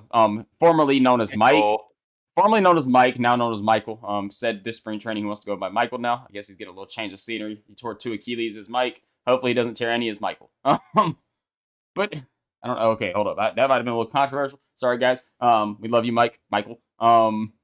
Yeah, dude. This dude right here, please, Mike. I'm gonna call him Mike. I don't care. It doesn't feel normal saying Michael. we're friends. Yeah, Michael is Harris. Mike is Soroka. Yeah, come on, Mike. Please, please, please, just stay healthy, man. 2 freak injuries in such a young career. This guy was Max Fried before Max Fried. This guy was an all-star. This guy was a top 10 starting pitcher in baseball at such a young age. It's crazy to think that Mike Soroka is 25 years old. That does not seem real. This guy is 25 years old, has made an all-star team, has put up a season with a 2.68 ERA. This guy has done a lot to be so young. Tore 2 Achilles. If he can get anything, this is another of those guys I'm going to look back like Kirby Yates. And Kirby Yates is a little bit different because Kirby Yates is in his 30s. If Mike Soroka can give us 60% of what he was before, he is an absolutely fine 5th starter in any rotation. This is a guy, last time we saw him pitch, doesn't throw hard. This is a guy that attacks the strike zone, does not walk people, throws the sinker, throws. Everybody was giving him comps to Greg Maddux. He might hit 94, 95, not your guy that hits the upper 90s. Hits corners. That's what Mike Soroka's game is. And he is so much fun to watch. That's what I'm just going to ask you as a Braves fan, man. Even if you go out there and you put up an absolute stinker, every Braves fan in the world is rooting for you and wants to see you back on a major league mound. That's all I'm going to say. I'm not going to give Mike Soroka no judgment. 25-year-old kid tore his Achilles twice. I just want to see him on the mound at least one more time. Like just hop him out there, please. If you're an avid sports fan like we are, you hear what I'm about to say all the time. And it's a comparison or a way to compare players that we use so heavily, especially around draft time, NFL drafts coming up. And it's talking about your ceiling and your floor. What is a player's ceiling, which is the highest possible level of their game that they could get to, and what is the floor? And anytime we're having this debate or having this question in our minds with a guy like Mr. Michael Soroka, and you know that his ceiling is a top 10 pitcher in Major League Baseball, let the kid play, man. Yeah. Let him go. If he's healthy, let him go. I am so excited to see Mike Soroka for multiple reasons. Number one is because he was an incredible pitcher. Incredible. We never seen anything like it. At what was he? He was like 21, 22 when he did what he did. Yes. Like, that's Yes. absurd, dude. That's absolutely ridiculous. And then number two, because I'm a human being and I want to see this dude's recovery arc. Mm-hmm. I want to see him get back. I don't wish him any ill will because he's had ridiculous fluke injuries for Exactly. I mean, just crazy non-contact injuries. I want, as a human being, I want to see this guy come out and succeed because he's worked so hard to get where he's at, and he's had to fight through all this adversity. But as a baseball fan, as a fan of a team that should compete for a world championship, I look at this guy's ceiling and I see where he could be and where he has been in the past, and really his only opportunity his fair opportunity that he got as an MLB starter. And I think you do whatever you can do to get this guy back on the field. And that's what I want to see agree. as a fan. And I love Mike Soroka. We all love Mike Soroka. Nobody hates Mike Soroka. And I hope, man, that he can come out here and he can get back close to what he was. He's still so young that if this is a multi-year development process for him, he's got plenty of time. Whether it's in a Braves jersey or not in the future, man, this guy's got plenty of time to get his stuff right, get back to where he was. But what better time to start than 2023? I'm going to tell you this. Over the past 2 seasons, we have watched the absolute emergence of Austin Riley as one of the best power hitters in the game of baseball.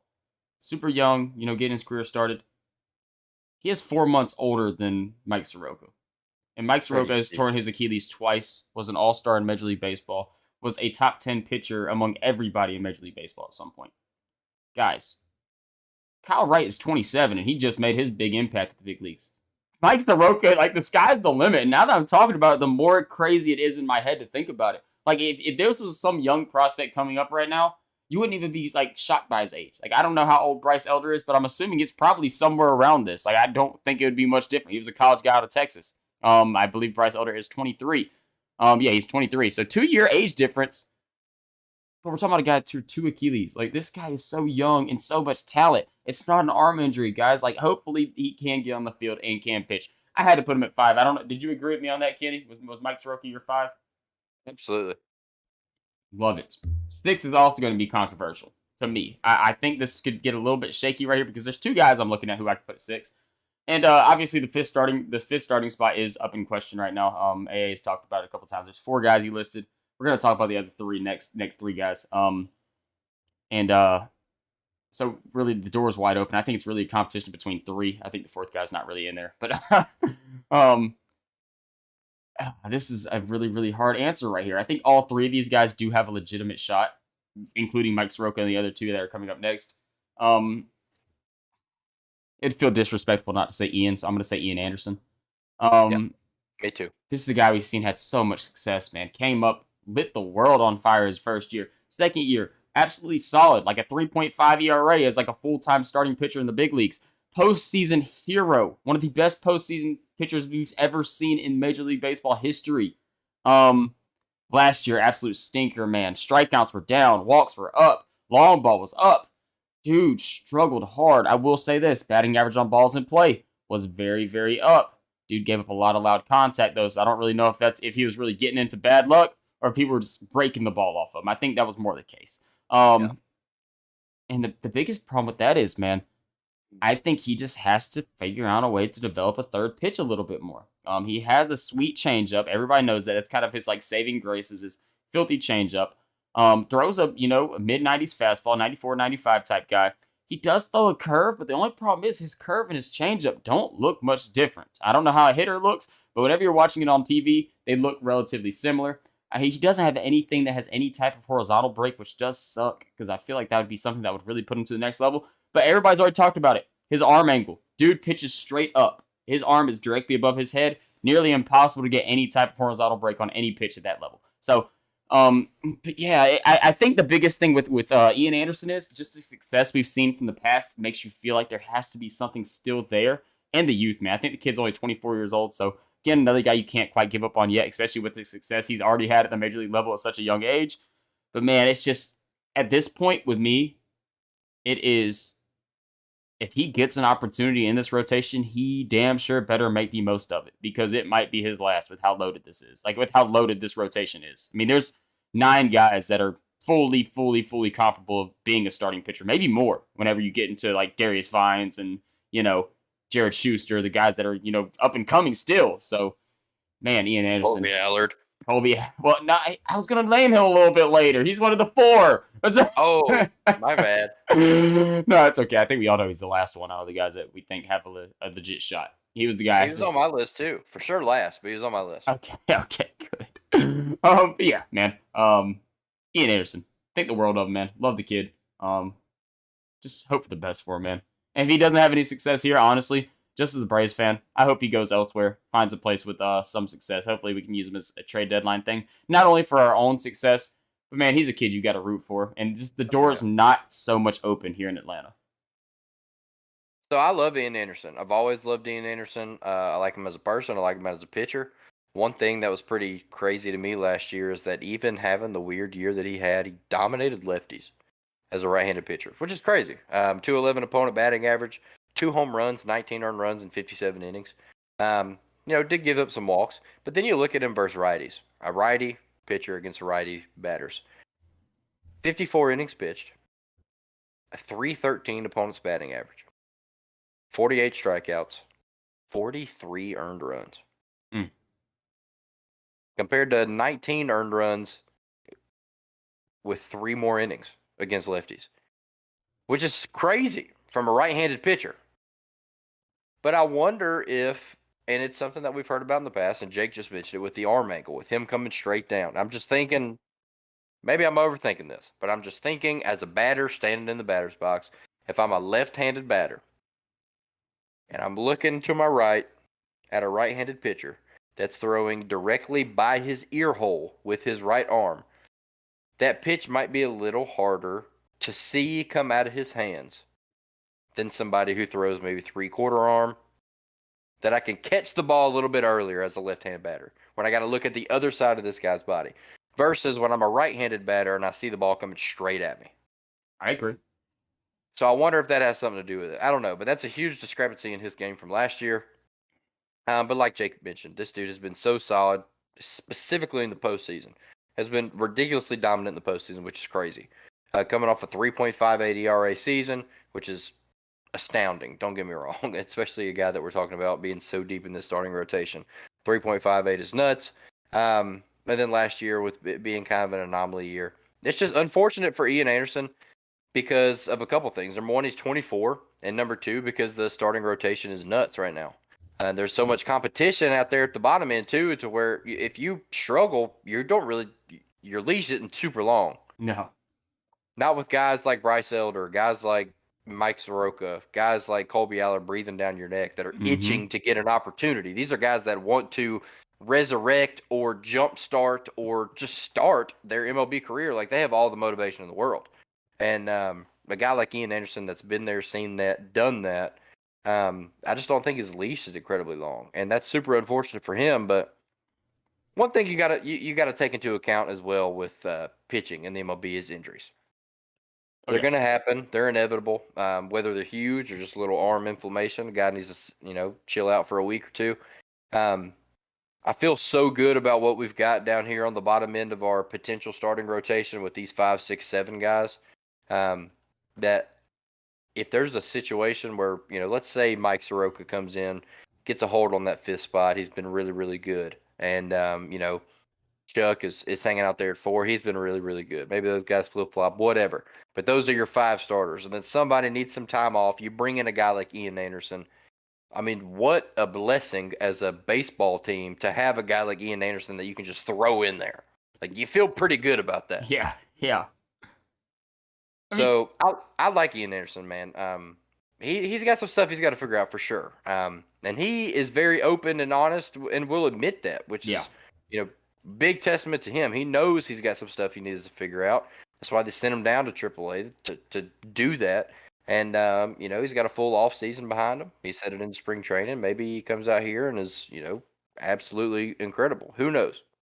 Yeah, I agree. And it's so funny to think about just the start of last season. Going into the season, we had 3 guys that were penciled in as locks in the rotation, guys that you knew were going to be there for the full season. And that was Max Fried, Charlie Morton, and Ian Anderson. A guy that you absolutely knew was going to make an impact. It just didn't happen. You also talk about, how he struggled, pretty bad against righties and had success against lefties. The arm angle. I'm going to say the reason I think that is because when I watch Ian Anderson pitch, he has a hard time attacking that left side of the plate. And with the changeup you throw, you're trying to get guys out early. If you throw a changeup to the right side of the plate down and away from left-handed hitters and they swing early, that's light contact. They're not going to hit the ball hard off of you. Now, if you throw it low inside to a righty and they turn on it, they're going to launch that ball. So I think with that arm angle, like you said, I think he also has a hard time hitting, like reaching that left side of the strike zone. If he could just figure out a way to tune it up, which I'm sure he has, man. There's a full off season of baseball. That's the good thing about baseball, man. Baseball is a very mechanically inclined sport. A lot of things can change. We're seeing guys change. I saw a video the other day on Twitter. Shohei Ohtani's wind up from his rookie season to now. It's almost completely different. Like guys change their stuff, even if you're having success. And it would not surprise me one bit if Ian Anderson's another of those guys that can figure that out. And that takes us down to number 7. And it's crazy that we're saying this name at number 7 because I think this guy would be an absolute amazing 4th starter, 5th starter, maybe even a 3rd starter in some rotations. Bryce Elder. Man, I love this kid. A country boy out of Texas, big, strong guy. Kind of reminds me of what we thought Bryce Wilson was going to be. But now we got the Elder version of him. Not going to light the world on fire by any means. Not really your prototypical strikeout guy. He did have like a crazy 11 strikeout game against Miami at one point in the season. Last year, we got to see him a little bit later on in the year whenever we're kind of just giving guys days off. It was against, Miami and that Washington team that's absolutely terrible. But crazy success, man. This guy was going out there just pitching gems against these teams. And like I said, not really your flashiest guy. Probably has the upside of about a third starter, 4th starter at like the highest. but damn, he's a damn sure would be a good one. A guy that's going to pitch consistent, not really going to lose you games. And this was a guy early on in the season. I don't remember if you remember this or not. Remember his first like 2 or 3 starts, like real early in the season before Strider came up. He was awesome, and then he Ridiculous. slowly fell off. Then he Yeah. came back later on in the season and showed he could do it again. So this is a Hello, guy. Vaughn Grissom. This is my sleeper to take that 5th spot. It would not surprise me one bit if Bryce Elder takes that 5th spot. Obviously, spring training is going to have a lot to do with this. You're going to see a lot of stuff. And obviously, don't pay too much attention to the box scores. If you can catch the games live and kind of see how they're looking on the mound, a guy can go out there and have a 16 ERA and still get the job. It just depends how they look. So, I'm excited about it, man. I love Bryce Elder. This is a guy that I'm super high on. I've been super high on him. You talk about Bryce Elder, man. 23 years old. He's got all the upside in the world. The limited time that we've seen him, I mean, what did he start last? Pitched 105 innings last year. Is that right? No, that's in AAA. He pitched. I'm looking at the wrong thing. 54 innings last year. 3.17 ERA from this dude. He's not a big power pitcher. Like Jake just mentioned, he's not just going to come out there and strike everybody out. But he's a guy that comes out there, he can find the strike zone. He throws great pitches. He's got a good pitch mix. He's incredibly young. Like, this is everything that you want to see from a developmental player. My only thing with Bryce Elder is that I wonder if we're almost a little bit more comfortable waiting with him. No, I agree. Not me. I mean, I'm ready to see him tomorrow. But, the organization as a whole. Because unfortunately, part of baseball is the business aspect of things. We got a lot of decisions that are going to have to be made in the next couple of years. And depending on which avenue we decide to go, obviously we're going to lose Charlie. Mike Soroka is a big one because he, is coming up on some stuff here that unfortunately didn't play out the way we wanted to, or the way we wanted to, because we didn't get to see much game from him these past few years with those crazy injuries. So we got a lot of guys that you really need to see what you're going to get from them now to determine what you're going to do in the future, because Bryce Elder is going to be there. Max Fried, potentially a free agent in 2 seasons. Right. Exactly. A lot of decisions to be made. Obviously, we lock up a couple of our guys like Spencer Strider, which is huge. But I think that's the only thing working against Bryce Elder, because his game is crazy. Yeah. Dude, another thing is his walks. Almost a 4 walk per 9 last year. That's not really his type of game that we saw in the minor leagues. And to put up a 3.17 ERA as the type of pitcher he is with those type of walk numbers is pretty crazy. Because he's more of your contact guy, and obviously pitchers that rely on contact don't need to walk people, because that kind of kills you. Like, you allow base runners, then 3 bloops and that runner's in.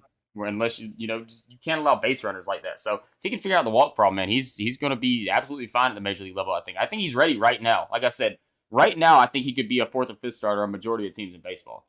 So, but I do see what you're saying. I do think the waiting thing is there. The one thing about baseball, though, everybody always talks about that clock. Once you call a guy up, that clock starts. Absolutely. That free agency's coming. I mean, those years of control slowly dwindle down once you call that guy up once. So right.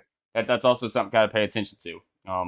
Something to look at for sure. I mean, I think it's definitely a factor.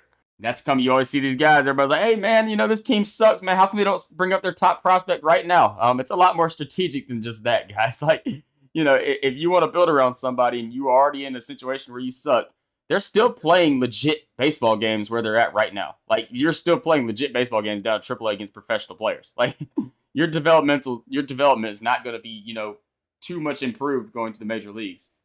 Not at all. It's different than a lot of people think. Yes. And that takes us to number 8? Number 8, right? Yeah, 8. Yeah.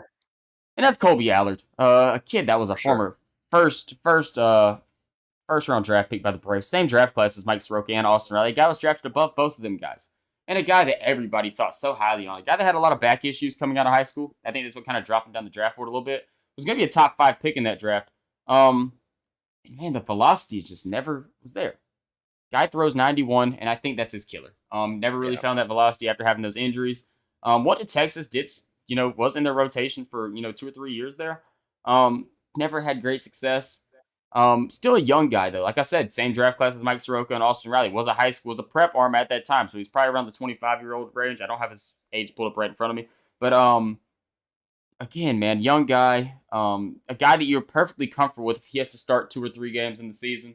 A guy I don't expect to really make a push for that fifth spot. He's going to be a guy that's probably going to be chilling down there in AAA, just waiting for a call, emergency thing. I do fully expect him to start a game for the Atlanta Braves. Baseball is a funky sport. You can always look at your major league team and look at your main 26 guys on your roster, but okay, this is my team for the full year. That's never how it works, guys. You're going to get plenty of randomness. Last year, Travis Demeritte was a hero for 2 weeks, and he's not even on this team anymore. So, and nobody expected it going into the year that he was going to be a hero. So just prep yourself, guys. But no bad feelings towards Colby Alley. This is nothing disrespectful to him. Because I do think that, again, he could probably start in a couple rotations in the major leagues. I mean, we saw him last year with Texas starting in their rotation. So, hey, I'm rooting for the guy. Hopefully he can have success down in AAA and, find something. I don't know if you've ever looked back at Colby Allard's box score stats dated back to 2018 when he was a Brave, but it is one of the more hilarious things you'll ever see in your life. He threw 7 innings in 2018 for the Braves. In 7 innings, 4 walks, 3 home runs, 11 earned runs, 19 hits, 3 strikeouts. The old rebuilding Braves. Like that's hilarious, man. Especially when you look at what he's been able to do over the past few years in his career, to where he's never really been an amazing player, but certainly better than that. Key thing: don't develop your players in the major leagues. That's the learning point right there. Don't do it. AKA Mike Fultonevich, AKA Sean Newcomb. Been quite a couple cases in Braves history of why that does not work out. Confidence is a big thing in baseball. Yeah, that's faulty, man. Oh, that still hurts. Atlanta legend, though. We love him. Oh, I think the thing with Colby Allard is he's 25 years old. It's ridiculous that he's this young. Feels like he's 37. Yes. He is 25 and has got plenty of baseball ahead of him. He just needs to figure his crap out and get back in here and play some good ball. And what a better team to do it with than the Atlanta Braves. Exactly. There's not a better team. Kenny, I am going to kind of dive in a little bit deeper here. I think we need to separate these, though. I think we need to do pitchers one episode and maybe next episode do position players, because I forgot how long we like to talk about Braves. Guys, it's been a while. Obviously, Georgia was here, but we kind of have to cover them week by week. And the Falcons, I know we dug into them a little bit. We never had really in deep, I think when it comes to love for rosters and just the movement of an organization, I think the Braves are probably top of both of our categories. Just talk about guys individually, one by one. I think for both of us, the Braves are definitely one. For UGA, I love Chris Smith, but I'm not going to go on a 15-minute rant about Chris Smith. But we damn sure will go on a 15-minute rant about Colby Allard. Dude, I'll talk. I'm going to talk for 20 minutes next episode about Jordan Luplow. Don't worry about it. Exactly. But before we get out of here, we'll save catchers, infielders, and outfielders for next episode. Let's talk about a couple of these guys in the minor leagues. A couple sleepers right here. I don't want to just cut it off right away because there are a couple guys that are possibilities. And I'm going to mention 2 guys. I don't know if they're going to make impacts this year. Some guys just pitchers or position players too. 2 guys, pitchers, just starting pitchers, okay. Guys that could possibly make an impact. I don't think so, but I will say one of them was getting votes for the 2 early Rookie of the Year winners in the National League. And I'm gonna save him for last. I'm gonna start off with Darius Vines. Darius Vines, guy does not really throw super hard. Guy that has had really good success in this Brave farm system. Older guy. I think Darius Vines around 25, 20, 24, 25 years old. He's been drafted 3 times, finally stuck with the Braves after going to Southern California or something like that, I think. Yeah, just another one of those guys that just, throws strikes. Doesn't really throw particularly hard. Has some really good off-speed stuff. Throws quite a few pitches. Kind of seems like you're more old reliable type pitcher. Not really the guy that's going to come in and light the world on fire, but a guy that, if you call him up and he comes out and pitches 6 innings and gives up 2 runs, you're like, okay, I mean, I'm not super surprised by it, right? You're not he's not going to win no awards, but I mean, he has the potential to be, a pretty good back end of the rotation type guy. Yeah. You said starting pitchers. I have a reliever that I want to talk about. Can I throw that in here? Yeah, throw the reliever in. Why not? I love Brooks Wilson. Oh, yeah. Brooks Wilson's a stud. There's no doubt about it. I love Brooks Wilson. I think he's okay. Last I saw, he was day to day with his elbow injury. Don't know where he's at with the recovery process, but I'm assuming he's going to be available to start the year. I think so. I think I he is. guess. I'm not sure. I just saw day to day. Usually that means you're getting pretty close. Why haven't we seen this guy? That is a very, very good question because this is a guy that has had nothing but success. Looking at it though, Kenny, he did not It's pitch in the 20. injury. He did not pitch in 2022. I believe he had Tommy John, so that's probably a pretty key reason. Um, but you're right. Last time we saw him pitch, he was in Gwinnett, throwing fantastic ball. Keep your eyes on him. I agree with you 100%. Dude has insane stuff. Why did it take him so long to get the COVID year? COVID year, yep. They didn't play. I Yeah, didn't think he's about that. 26. He got drafted. He made his minor league debut in 18. So that was 5 years ago. So he'd been 21. He was probably college. I don't know much about him draft wise. I'm assuming at that point you had to be a college guy. So he's probably drafted out of college 3 years in. Then obviously COVID year, Tommy John. He's kind of delayed a little bit. Yeah, he was. So we took him in the 7th round. But yeah, dude. So he's pitched rookie ball and single A 2018, advanced single A in 2019, and then double A and triple A in 2021. He's posted in about 200 innings pitched, 1.45 ERA, 1 ERA, 2.47, 2.45, and a 1.5 every time we've seen him. Brooks Wilson, this dude is 6'2", 205, and feed me every bit of Brooks Wilson, dude. I've been ready to see this guy. I completely forgot about the COVID year, man. Completely forgot about that when I'm looking at this because it took him. He played all of 2018 and 19 in Single A, and in 2021 made the jump to Triple A and was amazing leading up into the Tommy John injury. He did not play in 2020, so I'm just going to go on a limb and say that if he had, we would have already seen him. Yes, for sure. And he's a guy we're gonna see. He's gonna be in this bullpen at some point this year. Again, bullpens are weird. At any given time, you could have 3 different guys go down on the IL stint and have some random guys pop up in the bullpen. We kind of saw that last year with Mr. who was Freddie Tarnick. He got to kind of get a little show. Now currently employed by the Oakland Athletics, I believe. But yeah. I agree with you. Brooks Wilson is a guy to keep your eye on. Electric stuff, back into the bullpen type guy if he can get to the next level. But that takes me to my starter, and this is a guy I figured you'd be really excited to talk about because I know this is one of your boys right here. And that is none other than our number one prospect in the organization by MLB.com, Jared Schuster. Love him. Jared Schuster, young guy, was a college draft pick out of Wake Forest, I want to say. Don't quote me on that. Another guy kind of like Ian, changeup guy. Guy that has, people say his changeup might be the best pitch in the entire organization. Did come up, pitched, AAA last year, made his jump to AAA. And only, what was it? How many games he started? 9 AAA starts. He had a 4.25 ERA, struck out 39 people in 48 innings. He's not really a big strikeout guy at all. That's not really his game. Just more of your type, consistent type pitcher guy. I think we might do a little prospect episode at some point, kind of giving our, top 5 prospects a piece. I'm going to give a little breakdown of mine, a little foreshadowing. He's not my number one prospect in the organization. I don't think he has the upside for a number one. I do think that his floor is still very high. I will say that. I think he has a floor of at least a 5-starter. I don't think he has crazy bust potential at all. I just think his ceiling is more a 3-starter than what a lot of people thought whenever he first got drafted. Is more of a 1-starter. So, or a 2-starter. I think he's more of your 3 or 4 type guy if he meets his potential.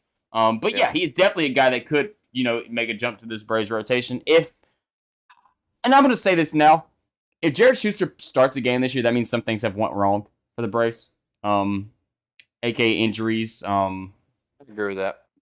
But like we mentioned we're talking about your 10th, 9th, 10th guys right here with Darius Vines and Jared Schuster. So another good situation to be in, guys. Crazy.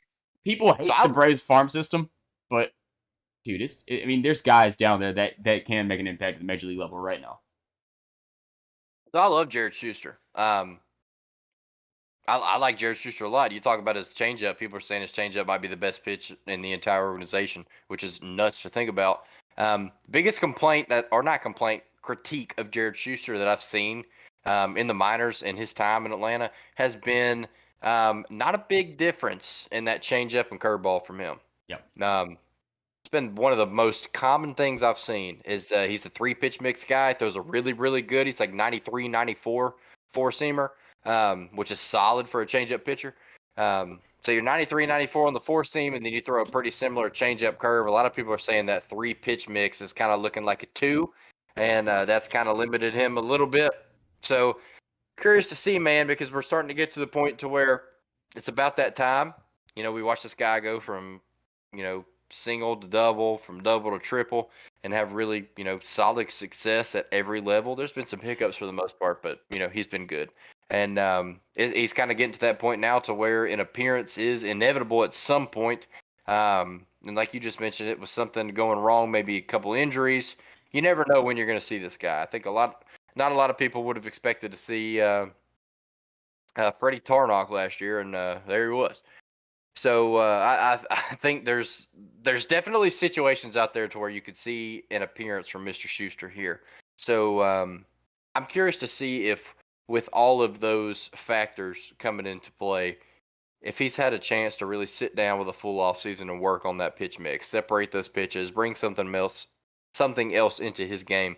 Because with the straight talent that he has with the pitches that he has right now, I mean, if you develop that a little bit, maybe add, just a little bit more to that, to your repertoire or whatever. This is a guy, man. I just like Schuster a lot. I'm super biased towards him. I don't know why, but I'm a fan of the pick. I've been a fan of him ever since. I've been following him, and I really, really like Jared Schuster. So pulling for him.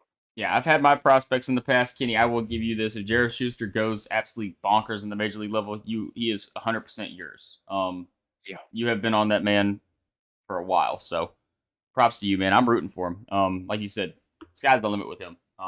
Top tier prospect, top end guy. Like you said, man, this is the awkward situation of all minor league pitchers, especially when you have those college guys.